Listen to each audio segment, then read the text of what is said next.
Pues hola a todos ustedes, muchísimas gracias por escoger estar aquí en Sugar Creek.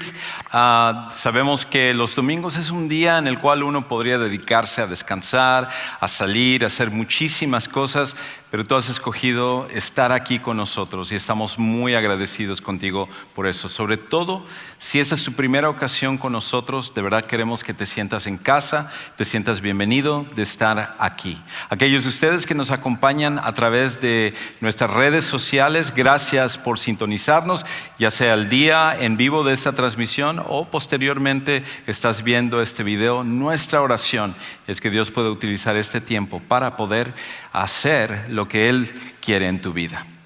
Pues hoy vamos a hablar un poco acerca de este tema de el engaño del orgullo.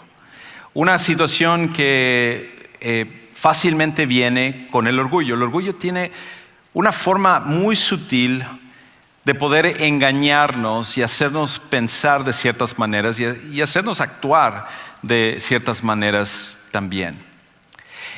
Y el problema que nosotros tenemos es que en nuestra sociedad hoy en día tal parece que empuja el orgullo, aprueba del orgullo y espera que cada uno de nosotros seamos orgullosos. Es por esa razón que, por ejemplo, cuando tú vas al supermercado y estás en la fila para pagar tus compras, estás viendo las revistas que están allá y estás viendo que cada una de las portadas, la persona que está en la portada está orgulloso, por ejemplo, de sus abdominales que tiene ella. O está orgulloso de su apariencia, o de un artículo, de una nueva película, de una nueva serie. Lo vemos también en la televisión. Muchos de estos programas que hoy en día la gente hace cualquier cosa por la fama.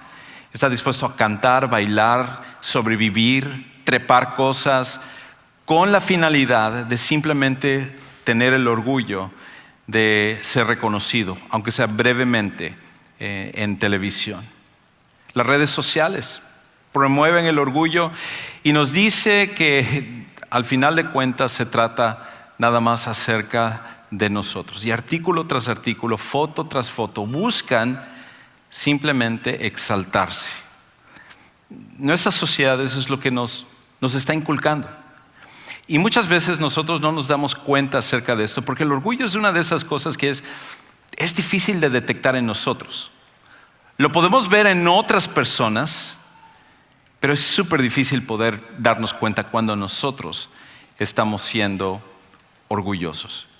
Y muchas veces nosotros podemos caer en la trampa del orgullo y simplemente actuar como todos los demás y pensar que es exactamente normal.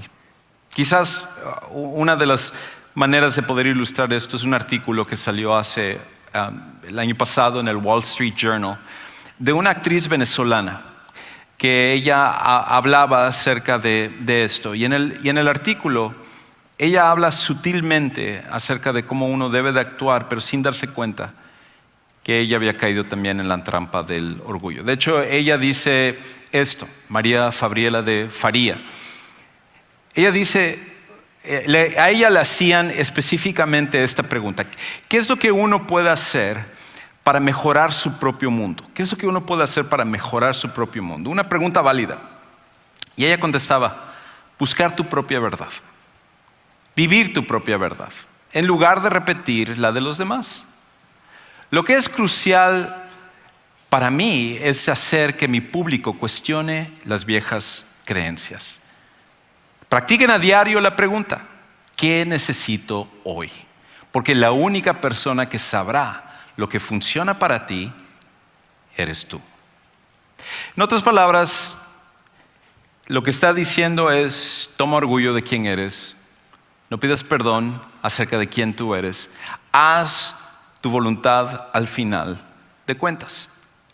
Y muchas veces leemos este tipo de artículos y pensamos a primera vista: pues no tiene nada de malo, esto es bueno, significa que debo de expresarme y quién soy y todo, y no nos damos cuenta que en realidad ya hemos caído en la trampa del orgullo.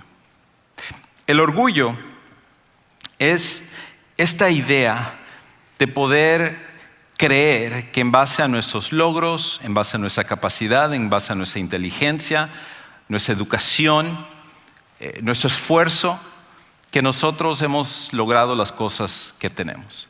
Una forma de pensar en el orgullo es esto, que el orgullo lo que hace es ponerse en el centro del mundo. Es pensar que todo el mundo gira alrededor de nosotros. Nosotros tomamos la parte central del universo. Y en el proceso de hacer esto, lo que hacemos es sacamos a Dios del centro. Porque el orgullo siempre hace eso. Ponemos a nosotros en el centro y sacamos a Dios del rol que a Él le corresponde. Es por esa razón que el obstáculo más grande para seguir a Dios no es la incredulidad, sino el orgullo. El máximo obstáculo para seguir a Dios no es la incredulidad, no es por falta de evidencia. Si tú realmente quieres seguir la evidencia, incuestionablemente tú terminarás siguiendo a Cristo. Porque la evidencia apunta hacia una sola persona, hacia una sola creencia que es el cristianismo. El cristianismo no es una creencia basada en una fe ciega, sino el cristianismo es fe basada en evidencia. Por esa razón, la incredulidad que existe en nuestro tiempo no está basado en la falta de evidencia, sino está basado en el orgullo. Al final de cuentas, el orgullo nos lleva a querer quitar a Dios del centro de nuestras vidas y ponernos a nosotros ahí. Y como nosotros sabemos, todos podríamos hablar de experiencias que hemos tenido en la vida. Cuando vivimos ese tipo de vida, cuando nosotros somos los que estamos en el centro, empezamos a afectar todas nuestras áreas de la vida. Nuestras relaciones, nuestro trabajo, nuestras metas, nuestro futuro, porque todo gira alrededor de nosotros. Y basta con que venga un solo problema, un problema que nosotros ya no podemos resolver, que empezamos a darnos cuenta que no somos tan chéveres, que no somos tan buenos como para resolver todos los problemas y que el orgullo no sirve para ello.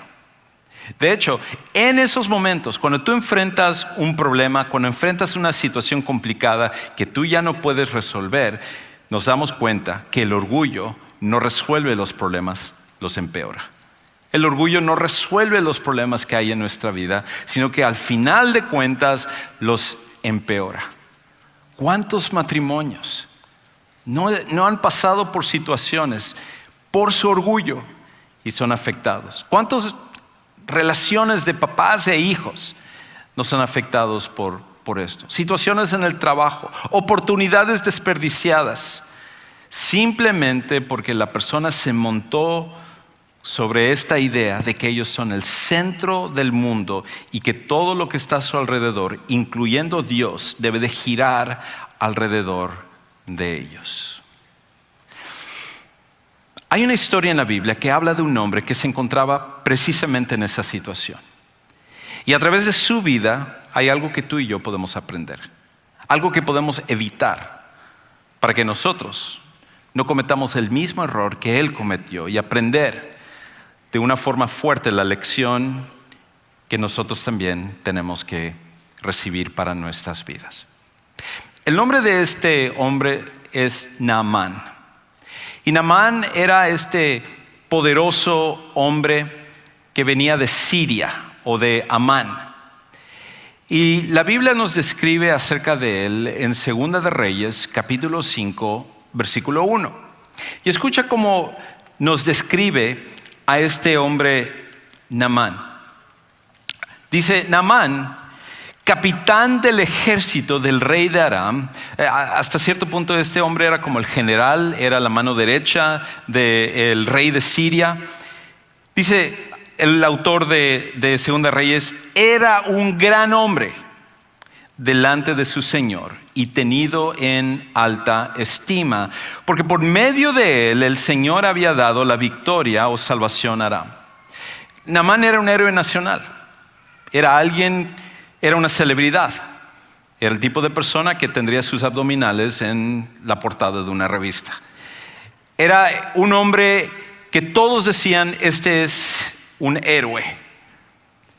Y tenía absolutamente todo lo que él quisiera: reconocimiento, fama, e inclusive nos describe más acerca de él. Dice que también el hombre era un guerrero valiente. Estaba dispuesto a sacrificar su vida por su familia, por su nación, por su rey. Pero había una pequeña cosa más acerca de Aram. Y dice, pero leproso. Muchas cosas buenas de este hombre. Muchas cosas que él podía levantarse el cuello. Muchas cosas que él podía jactarse que había logrado en la vida. Pero había una cosa en su vida que él ya no tenía control. Que el orgullo no lo había ayudado a poder evitar. Y eso era la lepra. Ahora, la lepra hoy en día ya, gracias a Dios, tenemos maneras de poder controlarla. Eso no significa que la lepra ha desaparecido. Hasta el día de hoy esto sigue siendo un problema. Y curiosamente, uno de los países que más sufre y tiene colonias de leprosos es Brasil. Brasil es uno de los países que lo tiene. No me digan por qué. No sé si tiene que ver con su fútbol o algo. No lo sé. Es cierto. Perdón, brasileños y brasileiros que nos escuchan también. Pero la lepra en el tiempo antiguo era algo que no había tratamiento. Era algo que uno, una vez que a uno le daba lepra, uno sabía que era cuestión de tiempo para que se muriera. Al principio la lepra lo que hace es que se va expandiendo y va matando los nervios de la persona. De manera que en la parte donde uno tiene lepra, uno ya no puede sentir en ese lugar. Y eso es peligroso. Porque cuando tú no sientes en un lugar, es muy fácil que eso se pueda infectar y que tú puedas morirte de eso. Yo me acuerdo, mi esposa y yo teníamos un amigo que vivía a una cuadra de mi casa y él había tenido un accidente, perdió el sentido de su cuerpo del pecho para abajo, era cuadripléjico. Y entonces él en una ocasión se había cortado una pierna y se estaba desangrando y ni siquiera se había dado cuenta. Cuando se dieron cuenta ya había perdido muchísima sangre. Eso es lo que la lepra hacía. Y con el paso del tiempo esa parte se iba resecando y se iba cayendo. Y era normal que personas con lepra no tenían orejas, no tenían nariz, dedos de las manos, de los pies. Era algo horrible. Y progresivamente eso iba yendo hasta el punto en el cual la persona perdía la vida por la lepra. Ahora, en el caso de Naamán, lo que sabemos es que él estaba en sus primeras etapas de la lepra, porque todavía podía funcionar, todavía estaba actuando como el comandante del ejército del rey de Aram. Pero él sabía que todo esto iba a ir progresando. Y seguramente Naamán habría buscado tratamientos ahí. Habría ido a que le hagan una limpia y que fuera con un curandero y que le dieran unas hojitas de no sé qué y se tomaba un té de eso a ver si y habrá hecho absolutamente todo lo que le dijeron, pero nada podía quitar la lepra. Y su orgullo, sus logros, todo lo que él había hecho, nada podía quitarle la lepra. Un día, entonces, él tenía una sierva que resulta que la habían capturado cuando habían invadido Israel. Y esta mujer era de Israel, era de Samaria. Y esta muchachita, le dice a la esposa de Naamán: si solamente mi señor fuera a Samaria con el profeta, que en ese tiempo era Eliseo, entonces él sería sanado. Y la esposa de Naamán le comenta esto a Naamán. Y Naamán quizás al principio habrá dicho: ¿Qué sabe esta muchachita? ¿Qué va a saber acerca de esto? Pero cada vez la lepra iba progresando. Y él sabía que era cuestión de tiempo que iba a perder su trabajo, su familia y su vida. Así que habrá pensado: ¿qué pierdo con hacerlo? Así que fue con el rey y entonces empezó él a comentarle al rey todo lo que la muchacha le había dicho. Y entonces le dijo: quisiera ir a hablar con en este caso el profeta y con el rey de Israel. Y el rey de Aram, que lo quería mucho y que lo estimaba mucho, dijo, bueno, no quiero que te vayas con las manos vacías. Voy a darte regalos para que tú les des a ellos y así ellos te puedan sanar. Y entonces le entregó a este hombre 340 kilos de plata y 68 kilos de oro y 10 mudas de ropa. Y tú dirás, mudas de ropa. O sea, ¿cómo? O sea, no había tiendas Ross en Samaria, no había Marshalls. No podía él ir a comprar su propia ropa. ¿Cuál es el problema? En el mundo antiguo, la ropa era como un tesoro. Contrario a nosotros, donde por ejemplo subimos de peso y decimos, me voy a ir a comprar otro pantalón de mezclilla, pero ya no me viene este. En ese tiempo la ropa era muy preciada. Era algo que se valoraba. Y entonces la gente lo que hacía es que muchas veces se trataba de salvaguardar la ropa lo más que se pudiera y pasar, de hecho, a otras personas. Por lo tanto, la ropa valía oro. Y con todos estos regalos, entonces, Naamán sale para poder entonces buscar lo que aparentemente era la solución.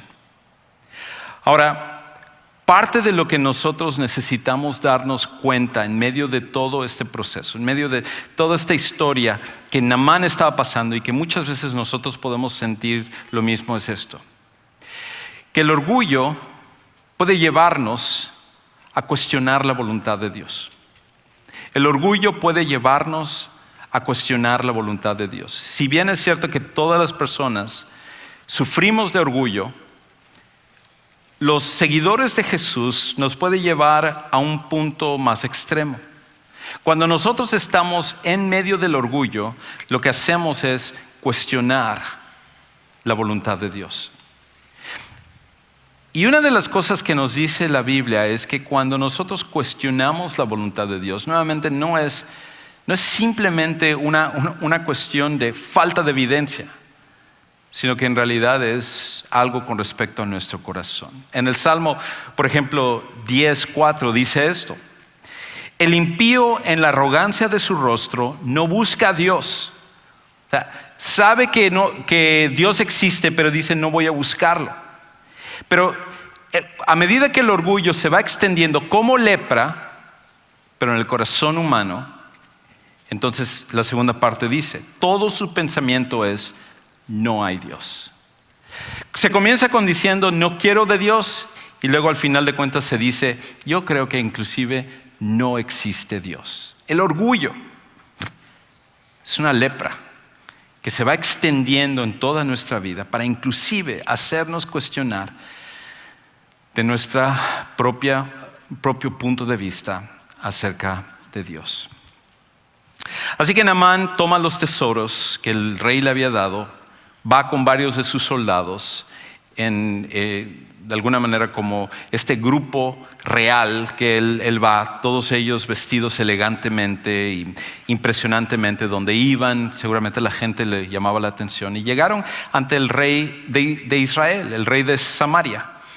Y entonces llega a él con la carta que el rey le había escrito y con los regalos y se lo presenta al rey. Y en la carta decía, por favor, manda a que el profeta sane a mi siervo Naamán, que yo estimo mucho. Y cuando el rey lo leyó, la Biblia nos dice que lo que hizo, su reacción fue rasgarse las vestiduras, que era una forma de señalar un dolor, externar el dolor que uno tenía por dentro. Y él dijo, me están poniendo a prueba. ¿Por qué me está diciendo que yo le diga esto al profeta? Porque ante los demás pueblos, el más importante en el pueblo siempre era el rey. El rey mandaba a todos, inclusive a los profetas, sacerdotes, lo que sea. Pero en el pueblo de Israel, el rey no era el más importante, no era el puesto más elevado. El profeta era el puesto más elevado, porque el profeta era el mensajero de Dios. Y por lo tanto, el profeta no hacía la voluntad del rey, lo que hacía era la voluntad del rey de reyes. Y entonces el rey no tenía la autoridad para mandarle a Eliseo que él fuera y sanara. Y él dijo, entonces me voy a meter en un problema porque esto se va a convertir en una pugna internacional, nos van a invadir. Es más, quién sabe si esto fue todo un complot para nada más tener una guerra con nosotros.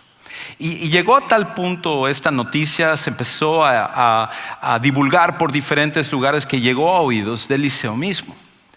Y entonces Eliseo reacciona y la Biblia dice que esto pasó. Versículo 8. Al oír Eliseo, el hombre de Dios, que el rey de Israel había rasgado sus vestidos, porque era un tesoro, él lo había comprado de marca en Ross o en algún lugar así, envió aviso al rey diciéndole: ¿por qué ha rasgado sus vestidos? Que venga él, hablando de Naamán, a mí ahora, y sabrá que hay profeta en Israel. Vino pues Naamán con sus caballos y con su carro, y se paró a la entrada de la casa de Eliseo. Ahora, hagamos una pausa ahí un momento. Imagínate por un segundo que alguien importante llegara a tu casa. Quizás, no sé, presidente de los Estados Unidos, a lo mejor el senador de Texas, a lo mejor alguna celebridad muy conocida, a lo mejor un famoso billonario en el mundo. Si esa persona llegara a tu casa y de repente timbran y tú escuchas tu sonido del ring y ves en la cámara y ves esta persona que solo has visto en la televisión está golpeando ahí en tu casa, está timbrando en tu casa, ¿cuál sería tu reacción? ¿Qué es lo que tú harías en un caso como ese? Pues lo más seguro es que enviarías a tu hijo a decir: dile que ahorita no puedo atenderle, me estoy bañando, o estoy preparando la comida para más tarde, o algo así. Cualquiera de nosotros reaccionaríamos así, ¿verdad? No, nadie reaccionaría así. Nadie haría eso. Saldríamos inmediatamente a invitarle a entrar y a darle todo lo que nosotros tuviéramos en ese momento, mandar a comprar lo que sea para hacerle sentir en casa a esa persona. Pero Eliseo, en cambio, hizo lo primero. Escucha cuál fue la reacción de Eliseo. Y Eliseo le envió un mensajero diciendo: ve y lávate en el Jordán 7 veces, y tu carne se te restaurará y quedarás limpio.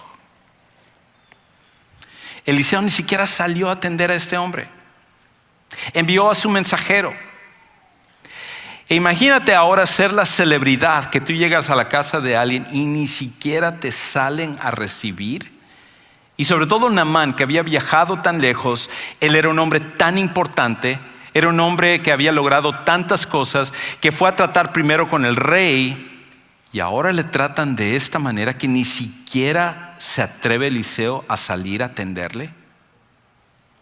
Imagínate la reacción. Bueno, la Biblia nos dice cuál fue su reacción. Versículo 11. Pero Naamán se enojó y se fue diciendo: yo pensé, seguramente él vendrá a mí, por lo menos que salga, y se detendrá e invocará el nombre del Señor su Dios. Moverá su mano sobre la parte enferma y curará la lepra. Ahí mismo me va a hacer un rito, me va a hacer una limpia, me va a hacer algo este hombre para poder entonces curarme. Y en el versículo 12 dice: ¿no son el Habaná y el Farjar, ríos de Damasco, mejores que todas las aguas de Israel? ¿No pudiera yo lavarme en ellos y ser limpio? Y dio la vuelta y se fue enfurecido. No solamente no salió, no hizo nada, sino que aparte lo mandó a lavarse en el río Jordán. Ahora, el río Jordán no es exactamente el río más limpio que existe. El río Jordán sería como el Galveston del mundo antiguo. Galveston es técnicamente una playa. Cuando tú entras a bañarte a Galveston, no solamente disfrutas de ese tiempo, sino disfrutas también del petróleo en tu pierna cuando sales, de restos de pescado y de otro tipo de basura. Pues el Jordán era más o menos así. Mientras que el Jordán era como el Galveston, estos otros ríos de Siria, en cambio, eran como Cancún, como Roatán. ¿Por qué no mandarme a bañarme ahí? Ese era el mejor lugar para que yo pudiera entonces bañarme 7 veces en estas aguas. Pero es ahí donde Naamán estaba siendo probado por su orgullo. Y es ahí donde tú y yo también somos probados en nuestro orgullo. A veces Dios nos va a pedir que hagamos cosas que no tienen sentido.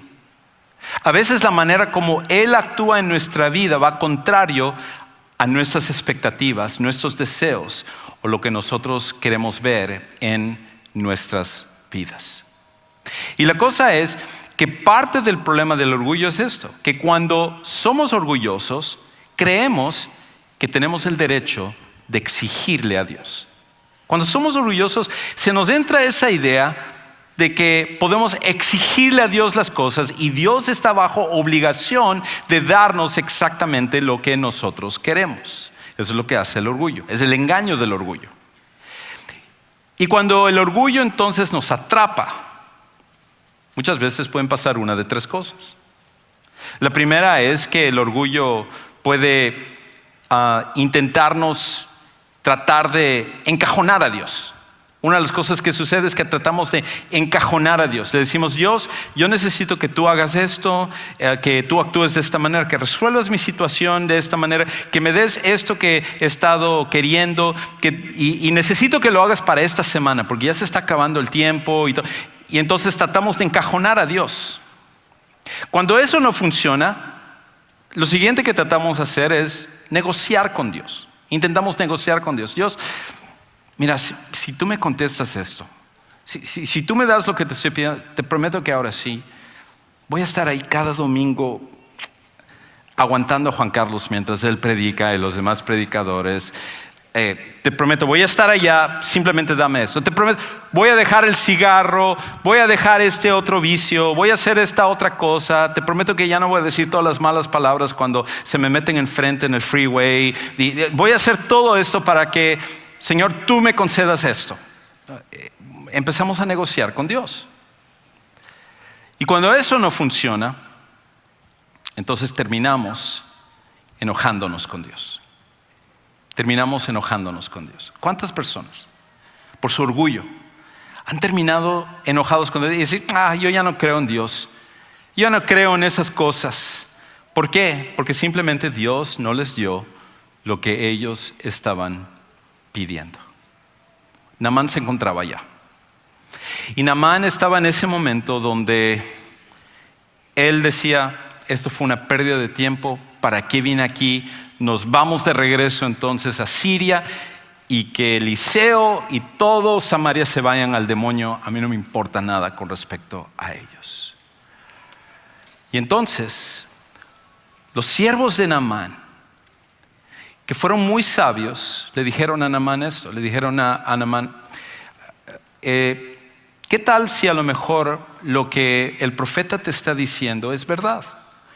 Además, él no te ha pedido una cosa muy complicada. Él te ha pedido una cosa fácil. ¿Por qué no hacerlo?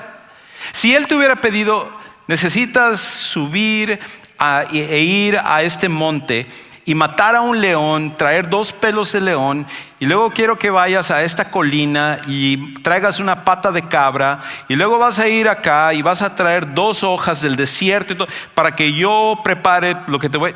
Si él hubiera dicho eso, dirías: ¿lo hubieras hecho? Esto que es fácil, ¿por qué no hacerlo?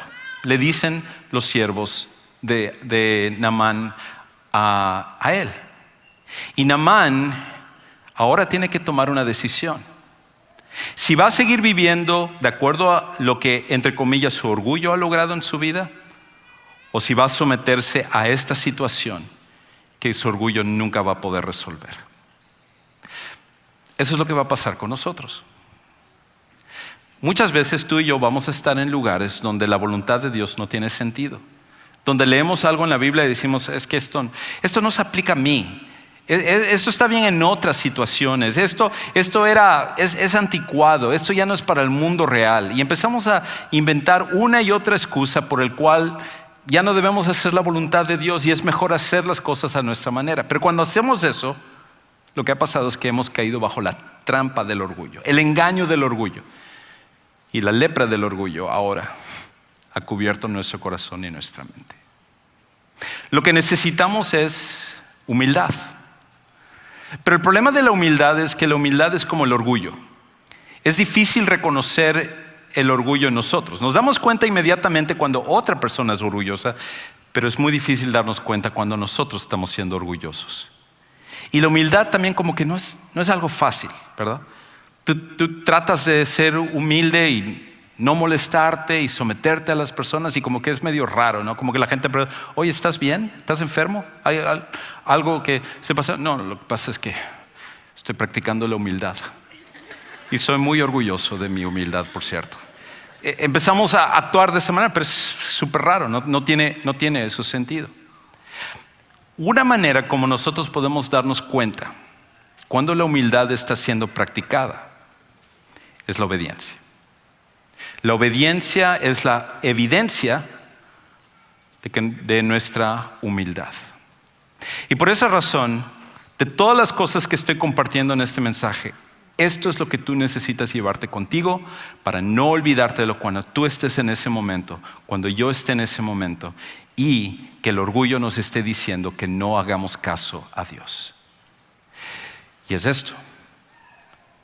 Si la voluntad de Dios queremos entender, primero necesitamos obedecer.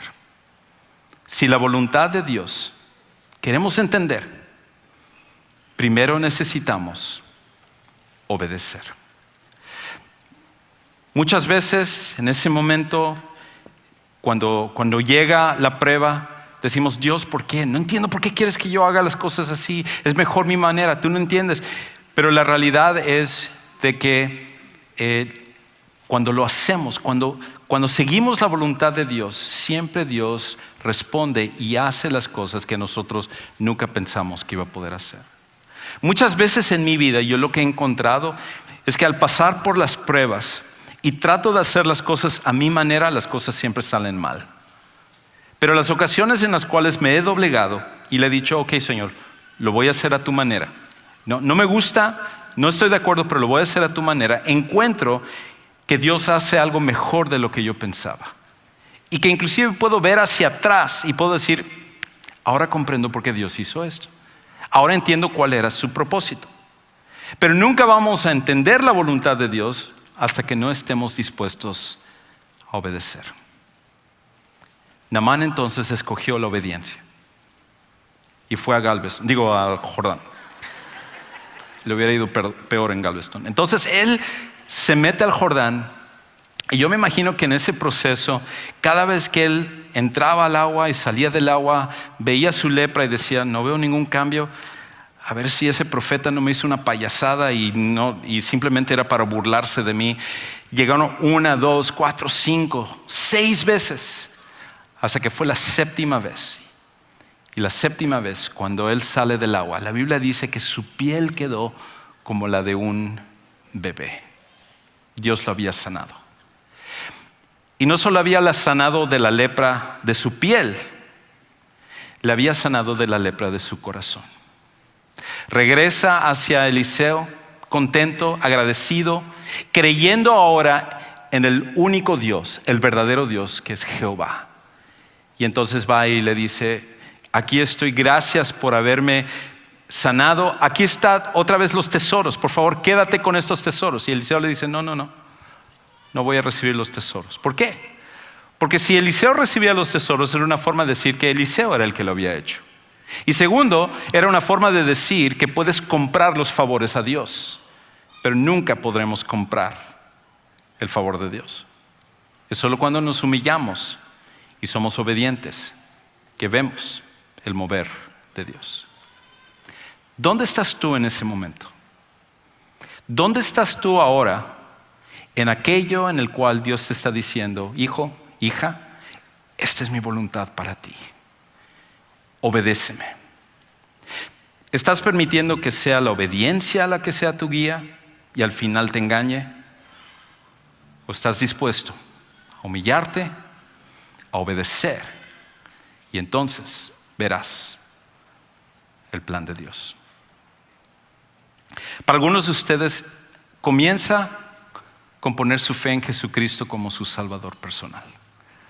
Y cuando nosotros tomamos esta decisión, es una forma también de humillarnos. Y es una respuesta a Jesús, que Él primero escogió humillarse para pagar por nuestros pecados y resucitar.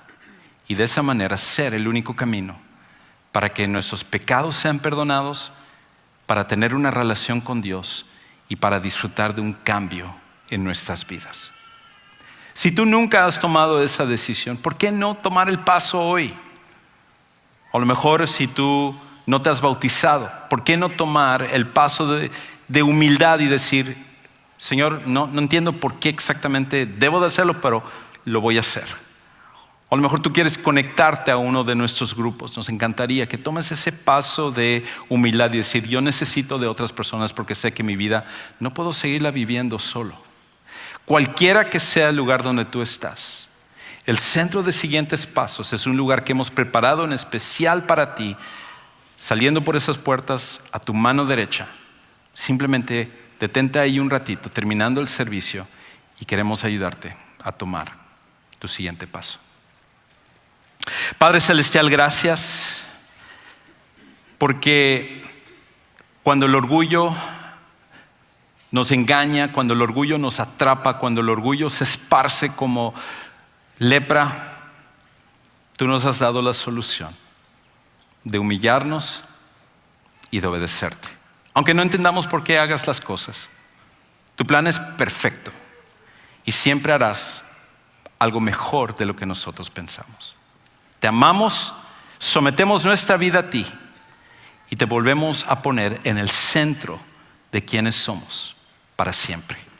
Y todo esto oramos en el nombre de Jesús. Amén.